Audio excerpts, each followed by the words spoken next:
সেই তার লক্ষ্যে ধাপগুলো আমরা অতিক্রম করছি। তো আমাদের সেই একেবারে তামাক পণ্য বয়কটের থেকে আমরা চাচ্ছি যে অনুৎসাহিত করতে তামাকের ব্যবহারটা হ্রাস করে আস্তে, আস্তে আমরা সেই পথে যাবো। তবে আমরা কিছু ক্ষুদ্র, ক্ষুদ্র স্টেপের মাধ্যমে সেদিকে যাওয়ার জন্য চেষ্টা করতেছি।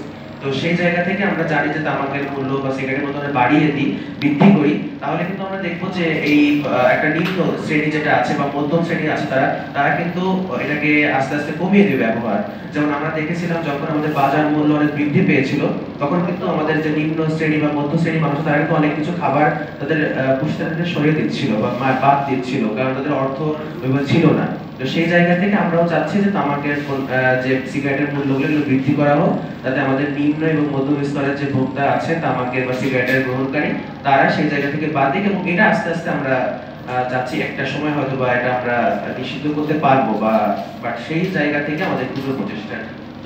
একটু সম্পূরক প্রশ্ন, সেটা হচ্ছে আপনারা কি কি কার্যক্রম করছেন এই তামাক যাতে নিরুৎসাহিত হয় তামাক গ্রহণে, এই জন্য আপনারা কি কি কার্যক্রম পরিচালিত করছেন? অসংখ্য ধন্যবাদ। আসলে আমাদের আপনারা জানেন ঢাকা আহসানে মিশনের হেলথ সেক্টরে টোব্যাকো কন্ট্রোল প্রজেক্টের আন্ডারে আমরা আহসানে mission for health and wellbeing আমরা বিগত অনেক বছর যাবত কাজ করে যাচ্ছি, এবং আমরা কিন্তু নিয়মিত আকারে আমরা মানববন্ধন করি, এটার জন্য আমরা প্রশিক্ষণের ব্যবস্থা করি, আমরা সরকারের কাছে দাবি জানিয়েছি, তাছাড়া আমরা প্রেস কনফারেন্স করেছি, আমরা সিগনেচার ক্যাম্পেইন করেছি, আমরা রিসেন্টলি জাদুঘরের সামনে কয়েকবার মানববন্ধন করেছি এবং সরকারের দাবি সমূহ আমরা প্রস্তাব করেছি।